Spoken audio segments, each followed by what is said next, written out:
Hello, I'm Lena Biru. I am the head of philanthropic partnerships and influencing at Ad International. And for the past 2 years, I've been working with the Home Truths 2 team to unpick and challenge the racial inequalities that run through our sector. Except all of those events and the movements and what was happening across society really cracked something open in civil society.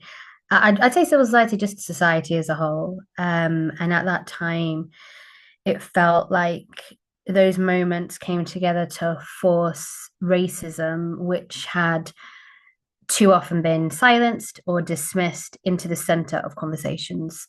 And for me, it was certainly a moment of truth telling where and it gave this space for people to start to share their voices, share their experiences in a way that they didn't necessarily feel safe to do so before.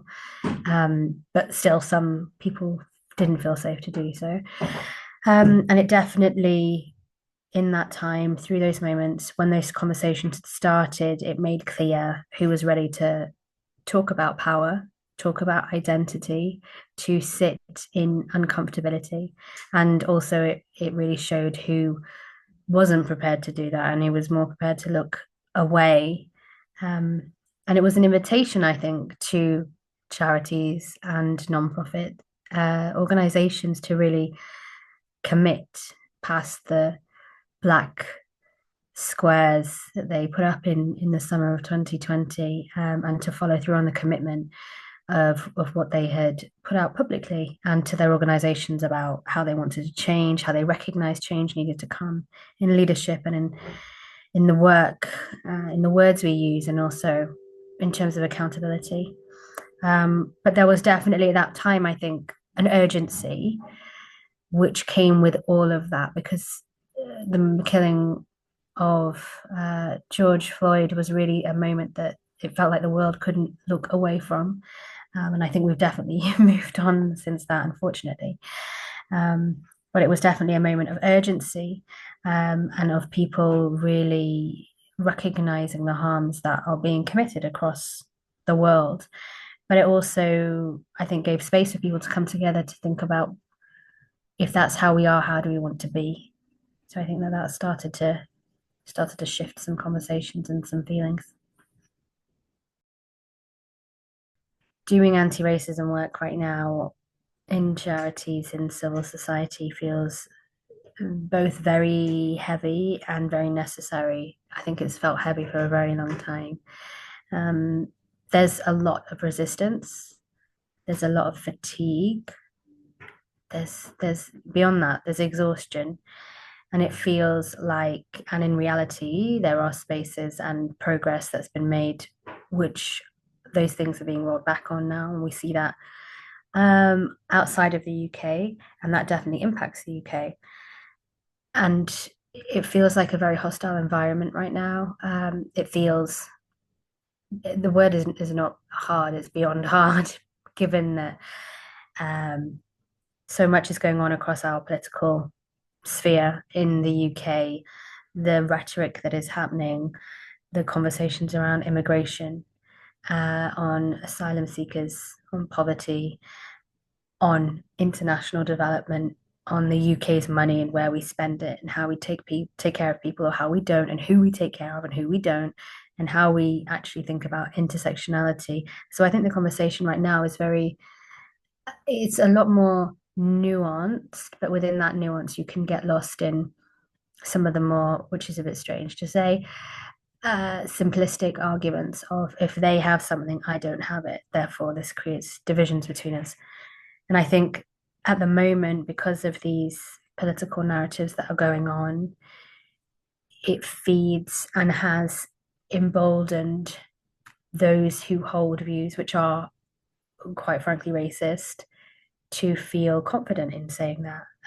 It feels like back in 2020 and before, there was a social acceptance of what was acceptable to say and what wasn't in a civilized society.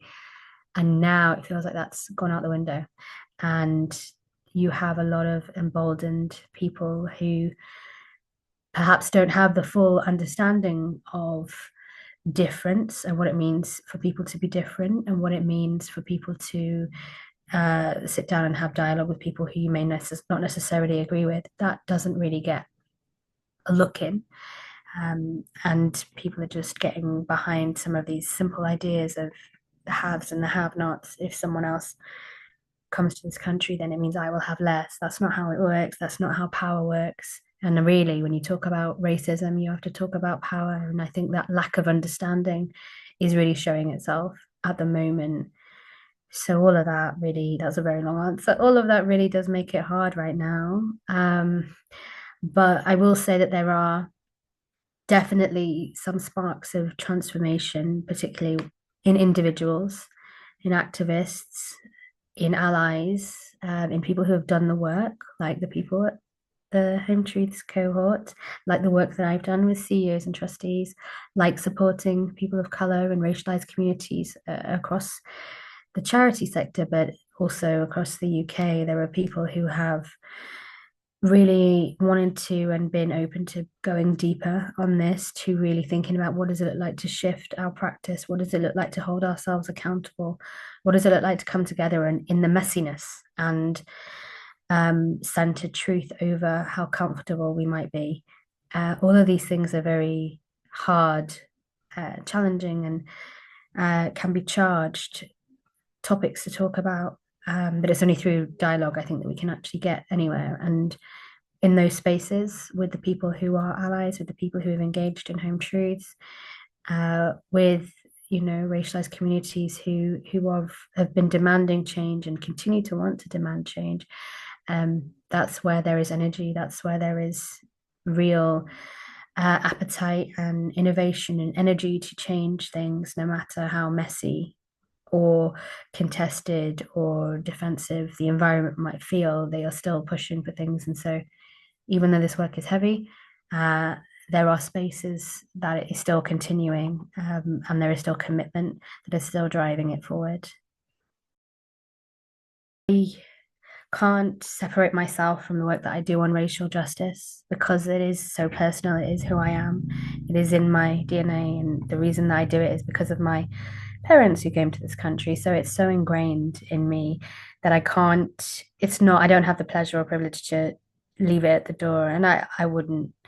And I haven't. So I have a day job and I continue to think about how I can bring the principles of anti-racism and connect it, which I think is a really, really important thing that needs to happen right now, is connect it to other characteristics, to look at intersectionality, and always starting from the perspective of looking at racism as the starting point and picking up other identities as well, because I think the connections is really important right now to do this. We've talked a lot in before 2020, we talked about gender, we talked about stability, we talked about racism. And now is the time that we need to be able to hold space for conversations around nuances. What does it mean when we recognize that the global majority is not homogenous and not, look away from that? What does it mean to tailor support and conversations for communities who are different? And who are racialized and who have intersecting identities. Let's get into the complexity of it, is what I want to do in my role. And through that, whether I'm thinking about philanthropic partners, funders, government, INGOs, the charity sector, it's really about thinking about those principles of anti-racism, intersectionality, thinking about power, who holds it, who benefits from it, who's excluded from it, who needs to act, what are the words that we use, and how do we need to change them. And also, very importantly to me, where is the healing in all of this? Where is the healing and where is the space for connection? And in my activism spaces, of course, I would keep moving this forward. And I'm also a co-chair of a board, and that is also a decision that I made to increase diversity, racial diversity on governance boards across the charity sector. So in those different ways, I'm thinking about not just how I can do what I do in my day job and bring others along with me, and make it accessible to them to get involved in conversations from whatever identities they hold. in the work that I do when it comes to funders, when it comes to influencing, but also in the other areas of my life where I am an activist, where I'm on boards or whatever. How do I keep this front and center? And, it's even for me, it's about thinking about my own privileges and what I'm able to do, the platforms and the spaces I get invited to, and how I think about power and how I think about redistributing that and bringing others with me and making pathways for others because this work isn't about me, it's about all of us. So what can I do as a one element of the change that we want to see? So I keep naming the problem, keep bringing it back to the fact that we have the power to change things, even for those people who might want to ignore it, and continue to try and model what I know to be true when it comes to feminist values, when it comes to anti-racist, intersectional values, and hold myself accountable to the people that I work with. But it's also, I think about, and what I will be continuing to do is to bring people together to think about what is the joy in this and what is the future we want to get to, where is the justice in this, which I think is important, not just doing the work now, but really thinking about what the vision is of where we actually want to go to. So all of that is what I'm going to be trying to do. And I think to the point about society, just to circle back to it, we have had the conversations about racism. And, just yesterday we had the documentary on the BBC about the Charing Cross police station and the horrific misogyny and racism that is still very much prevalent today. That was just an example of one area and aspect of society. And this is very much alive and kicking all over society in different pockets. So there's a lot more work to be done, and we shouldn't shy away from the nuances and the complexities of talking about racism and nuances about supporting communities because it's through the understanding of that I think we'll actually get somewhere. And it's also, I think, to some degree, demystifying it because not everyone knows everything. You don't know what you don't know if you don't know it. Take care of yourself. And I think I've said that to myself more recently. Take care of yourself. I always said when I started on this path of doing this work that I would do it for as long as I could.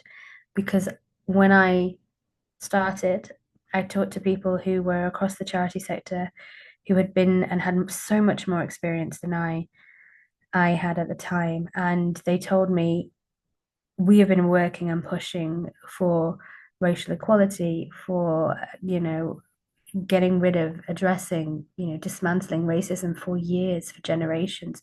And now it's time for you to continue it. And I feel like that is exactly what this work is. I've very much at times held the tension of not seeing enough change happen quick enough for my liking. When it's so clear to me what is wrong, it's also so clear to me what needs to change. And yet, it's those people who are in those positions of power to change it. It's up to them. They have the control to change it, not me. So, really recognizing what you are able to change on your own, what you're able to change in community with others, in a collective, is really important. And knowing that this work is lifelong work, this is going to go on long beyond me. It's because addressing racism is not just about a moment and it's not just about a statement. It's a lifelong practice, it's a lifelong commitment, and it definitely requires a lot of persistence, a lot of humility, a lot of learning, and a lot of solidarity.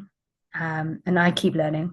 There's things that I don't know. There's nuances that I learn about myself and about others. And I really appreciate that, and I take that on board. Those are the kinds of things that make me feel more confident in the work that I do, because I don't know everything, and that helps me to keep going, and to keep remembering that this work is urgent.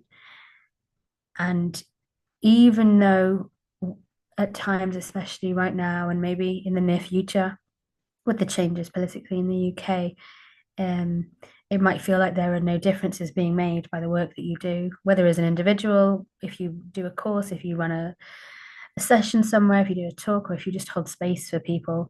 It sometimes can be hard because you don't see the immediate impact. But it is in, I think, that incremental spaces, those incremental changes that happen really do add up to the big difference across society. So we don't always see it immediately, but always remember that you are making a difference to individuals, to communities, and I think to a society as a whole. Even if you don't see it, it matters. And also just take care of yourself. You can follow the link below to discover more content from Home Truths 2 and the Race Equity series.